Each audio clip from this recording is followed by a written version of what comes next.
Et ben, j'ai marché jusqu'à la réserve naturelle. Et ben, c'est carrément beau.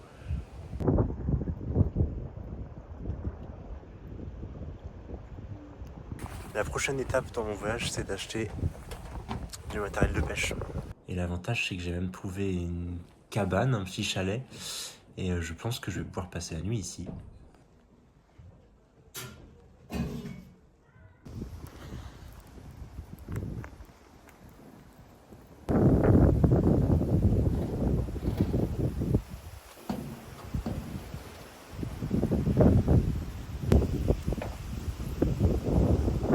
Comme il y a beaucoup de vent, j'essaie de protéger mon feu.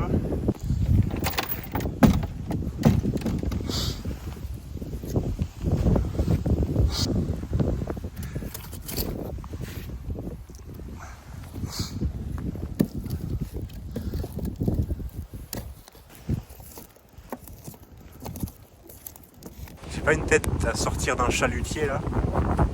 11 kilos de maquereau ce matin.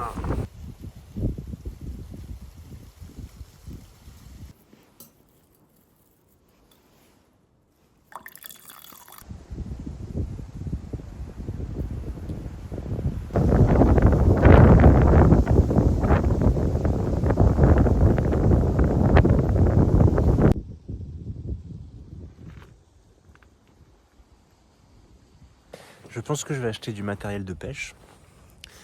Alors, il y a un moyen d'avoir du matériel de pêche sans argent. Dans les spots de pêche, quand il y a des...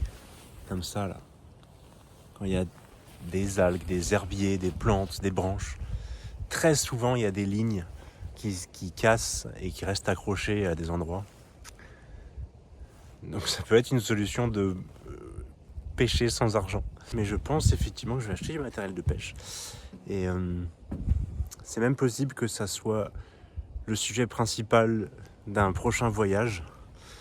Parce que voyager sans argent en pêchant notre propre nourriture, ça peut être vachement intéressant. Mais là ce soir ça va être repas lyophilisé.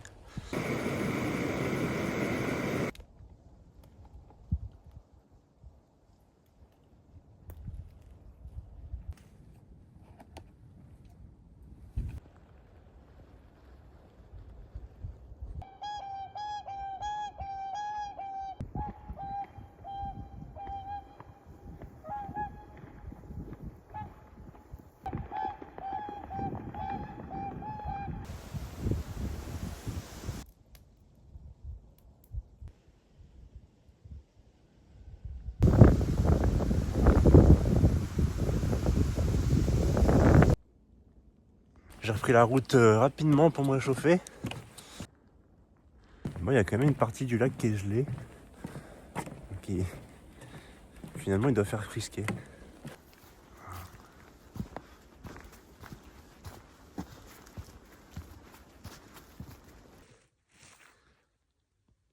Je suis donc arrivé au Chenil. L'endroit est magnifique. Je suis à 25 km de la première petite ville. Les chiens sont adorables. Le couple qui m'accueille est très gentil. J'ai fini ma journée. Et donc je vais me balader. Et j'emmène un chien avec moi. Et donc j'emmène Juna. Cet endroit est... Là, Laponie, c'est beau. C'était intéressant aujourd'hui parce que bon, c'était une belle journée. Hein. On a construit une nouvelle petite maison pour les chiens. On a agrandi une clôture. On a fait du bon boulot. Et je suis assez content parce que j'arrive de plus en plus à profiter de l'instant présent sans me prendre la tête. Et en fait, je suis un peu parti pour ça. Je suis parti pour devenir une meilleure version de moi-même. Et je sais que profiter de l'instant présent, c'est facile quand on est en train de passer un super bon moment. Et quand on se pose des questions, c'est moins facile. Et là, je trouve que de plus en plus, j'arrive à... J'arrive à profiter, à me dire que je suis là où je dois être au moment où je dois y être. Ce qui m'empêche pas de penser à d'éventuels autres projets après, court terme, moyen terme, long terme. Ça doit pas, je pense que penser au moment présent ne doit pas empêcher de penser au futur. Mais essayer de réduire un peu le nombre de questions inutiles. Je dis bien inutiles. Il y a des gens qui arrivent à ne jamais se poser de questions du tout. Et c'est pas mon idéal non plus. J'aime bien me poser des questions. En fait, il y a des moments comme ça où je me rends bien compte des progrès, des changements qui se font en moi. Et je me rends bien compte qu'à chaque fois, c'est parce que je sors de ma zone de confort. Et faire du helplex comme ça, faire cette sorte d'échange chez des inconnus, moi ça me sort énormément de ma zone de confort. Je me pose des questions sur la privation de liberté. Oui, mais je suis dépendant. Moi j'ai l'habitude d'être quelqu'un de libre qui s'il a envie de bouger à un moment T, il bouge au moment T. Ça c'est ma zone de confort. Mais réussir malgré tout, et ça durera le temps que ça durera, à profiter d'être là, au milieu du Grand Nord, au milieu de la Laponie, avec des chiens adorables, avec un couple super gentil qui m'accueille. Là. Et à ne pas juste me sentir oppressé, coincé, dépendant. Ça, c'est des changements qui s'opèrent, qui font de moi un meilleur moi. Mais c'est parce que je sors de ma zone de confort. Ça n'arriverait pas si je restais dans ma zone de confort bien au chaud. Ça pourrait paraître presque contre-instinctif, c'est-à-dire on est fait pour se créer sa vie, que notre vie soit la plus facile possible. Mais se créer une vie facile, ça veut dire qu'à la première difficulté que tu n'auras pas programmée dans ta vie, bah tu vas être 6 pieds sous terre. Alors que sortir de sa zone de confort, prendre des risques, choisir un peu de changement et de j'aime pas utiliser le mot difficulté pour ce que je suis en train de faire parce que ça peut paraître rien à côté de certaines vraies difficultés. Mais enfin, faites-le. Faites-le. Si vous pensez que c'est si facile. Mais là, je sors de ma zone de confort en faisant du volontariat. Je prends le risque que ça me plaise pas. Que ce soit un échec. Que je reparte au bout de 2 jours parce que je me sens pas comme je veux. Moi, je prends ce risque, mais c'est en prenant des risques dans la vie qu'on se forge. Mais il faut pas avoir peur d'un échec. L'échec, ça fait grandir. On a toujours peur d'échouer. C'est l'envie de réussir qui doit te porter. C'est pas la peur d'échouer. C'est là où il faut opérer le plus gros changement. C'est qu'une fois que c'est ton envie de réussir qui passe au-dessus de cette peur d'échouer, là que tu vas commencer à réussir des trucs. Parce que échouer, il faut pas en avoir peur. En échouant, tu t'améliores. En échouant, tu te forges. Et en sortant de ta zone de confort, évidemment qu'il y a des moments où tu vas échouer. Ou avoir l'impression d'échouer. Mais tu auras juste appris des choses. Et si tu as peur d'échouer, tu prendras jamais de risque. C'est en prenant un risque que je me retrouve là.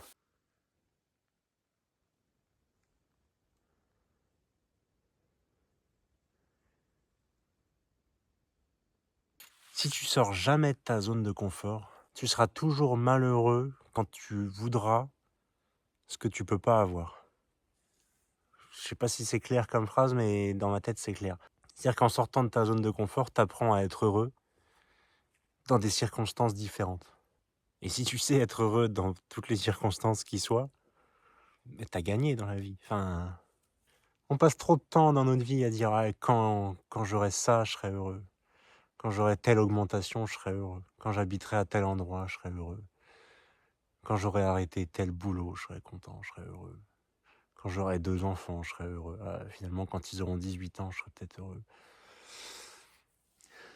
Ou si mes parents n'étaient pas morts, je serais heureux. Si j'avais eu de la chance quand j'étais petit, je serais heureux. On passe notre temps à dire ça, alors qu'on peut être heureux d'un rien. Il suffit juste de le choisir. Il suffit juste de le choisir. Mais le risque et la zone de confort, la chose à créer pour avancer, ça peut être hyper différent, mais ça se présente à toi tout le temps. Dans ta vie, il y a tout le temps un moment où tu peux y aller. Ça peut être évidemment se challenger pour faire le tour du monde dans une barque ou dans un radeau. Mais ça peut être aussi oser aller parler à cette fille, oser quitter son boulot, ou oser monter son entreprise, oser tout quitter pour habiter à tel endroit. Ça peut être tellement de choses dont on peut rêver toute sa vie sans jamais le faire. Il y a une phrase que j'ai entendue, je pense, de la bouche de Mike Horn, mais je sais pas à qui on la doit, mais qui dit que l'aventure, c'est un prétexte. Que ce qui compte, c'est ce qui se passe à l'intérieur de nous à ce moment-là. C'est clairement une phrase qui pourrait résumer mon voyage. Partager ça en toute transparence sur YouTube, pour moi, je sais pas si vous imaginez à quel point c'est une sortie de ma zone de confort. Je sais que les gens peuvent se moquer, je sais que les gens peuvent en avoir rien à faire, je sais qu'il peut y avoir des haters, je sais que je peux regarder la vidéo dans 10 jours ou dans 10 ans et me dire mais quelle connerie je raconte à ce moment-là. Et même si personne n'en avait rien à foutre, mais je m'en foutrais parce qu'en fait ça me fait avancer. Ça me fait avancer. Et moi j'aurai les vidéos de mon cheminement, des réflexions que je peux avoir. Et peut-être que dans 2 jours ou dans 2 ans, je regarderai des vidéos en me disant putain, j'ai vraiment dit de la merde à ce moment-là, j'ai un truc que j'avais pas compris, il y a un truc que j'avais pas su exprimer. Je m'en fous. Et j'ai hâte d'avoir des haters, parce que ça va me sortir encore plus de ma zone de confort. Et ça va être bien. Il faut se confronter à des trucs dans la vie. Putain, ça sert à rien sinon. Ça sert à rien d'avoir une vie sans se confronter à des trucs, punaise. En attendant, je suis là au milieu de nulle part, comme Jonah. Et j'ai la chance en plus de découvrir ce mode de vie ici dans le Grand Nord, en Laponie. Le boulot, c'est d'entraîner des chiens de traîneau. Mais cette chance, je me la suis provoquée. J'ai longtemps hésité à venir ici. Ça me sortait de ma zone de confort, moi. Ouais, mais non, je veux pas être dépendant des gens, je veux pas manger aux horaires qu'ils indiquent ou ceci, cela. Et moi, ça fait déjà plusieurs années dans ma vie que j'ai décidé de soit avoir un patron si je suis dans la même éthique, si je suis dans le même état d'esprit et que ça me plaît vraiment ce que je fais et que je me lève pour faire un truc que j'ai envie de faire, soit être mon propre patron, soit ne pas avoir un boulot rémunéré pendant une période et savoir vivre avec peu. J'ai déjà fait ce choix-là. Donc me confronter à une semi-obligation d'aller bosser, ou en plus je peux même pas me dire à la fin j'ai le salaire et puis le soir je rentre chez moi, non c'est pas le cas. Mais provoquez-vous la chance que vous attendez, provoquez-la et goûtez aux opportunités qui s'offrent à vous. Refuser des opportunités dans la vie, c'est comme se suicider. Ce sera la phrase de ma réflexion du jour. Refuser des trucs, des opportunités qui s'offrent à toi dans la vie, c'est comme mourir. C'est ne pas accepter la vie, c'est ne pas accepter de vivre. Donc posez-vous des questions, mais pas trop. Posez-vous les bonnes questions. Là, évidemment que je sais très bien, en 2 jours, ça me suffit pour savoir que je veux pas voyager sur la base du volontariat tout le temps. Mais ça va quand même m'apporter des choses de le faire un peu. Puis ça me fait réfléchir à du coup d'autres moyens de voyager. À qu'est-ce que le voyage ? J'ai habité dans peut-être 6 ou 7 coins de la France dans ma vie déjà. Est-ce que c'était pas un long voyage finalement ? Je crois que je me suis paumé, mais... Hey Junai, we go home? We go home? Yeah?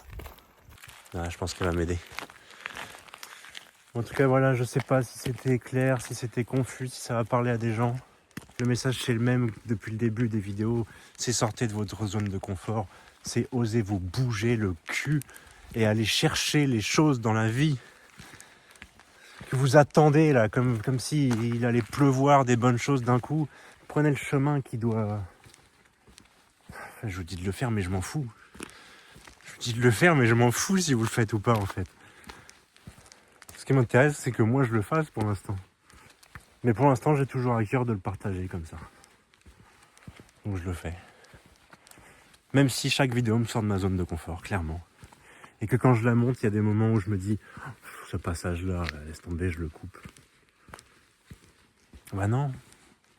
Qu'est-ce que j'en ai à foutre ? Qu'est-ce que j'ai à perdre ? Ah tiens, ça fait quelques jours là que je me dis je voudrais parler d'Inoxtag. et de l'Everest.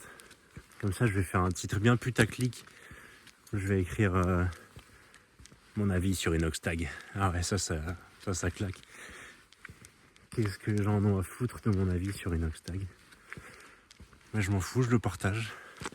Alors Inoxtag, c'est un youtubeur que j'ai jamais vraiment suivi à la base, parce que c'est du contenu de divertissement qui m'intéresse pas des masses. Et évidemment le documentaire sur l'Everest et sur son ascension et son entraînement, il a tellement divisé, les gens en ont tellement parlé, et moi j'adore les choses qui divisent comme ça. Non pas que j'aime diviser les gens, mais j'aime le débat. On a effectivement d'un côté des soi-disant protecteurs de la nature, des alpinistes, des gens qui crient au scandale parce que Inoxtag fait une vidéo sur un sommet qui est pollué, surfréquenté, et lui, avec la communauté qui le suit, invite peut-être, sans le dire directement, les gens à continuer ce massacre. Et puis d'un autre côté, on a ce côté vous pouvez réussir vos rêves, chacun a son Everest. Il y a la question également de l'oxygène. Mon avis, c'est que évidemment que monter l'Everest avec de l'oxygène à partir de 7000 mètres, là, la prouesse sportive, elle n'est pas extrême. Mais je trouve quand même que le message de ce documentaire, il est vachement positif. Oui, Inoxtag met peut-être pas assez en lumière le fait qu'on est en train de détruire la planète. Oui, Inoxtag ne rappelle peut-être pas assez dans son documentaire que, vous avez vu, l'Everest, c'est vraiment pas terrible, faut pas y aller. Mais le message qui est derrière, qui est, j'ai décidé de monter l'Everest dans 1 an, et au bout d'1 an, j'y arrive. Évidemment que le mec a des thunes, et qu'il a les bons coachs, et qu'il prend le temps dans sa vie, qu'il peut se permettre de prendre le temps dans sa vie, de le faire. Oui, bien sûr que oui. C'est critiquable sur plein de points. Mais pour moi, il y a un côté ultra positif quand même, de dire votre Everest à vous, votre challenge à vous, dont vous rêvez et dont vous vous sentez incapable, peut-être que vous n'en êtes pas si incapable.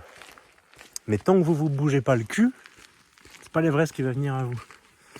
Le fait qu'il parle de l'Everest sans parler du réchauffement climatique, vous étiez au courant du réchauffement climatique, vous? Bah ouais. Bah voilà, donc ça c'est pas grave, il peut faire un documentaire sans en parler. Oui, c'est certainement notre priorité, et bien sûr. Mais on est au courant. On change pas, on n'a pas envie de changer les choses. Est-ce que si Inoxtag se met à en parler, voilà, ça va tout changer? J'ai un doute.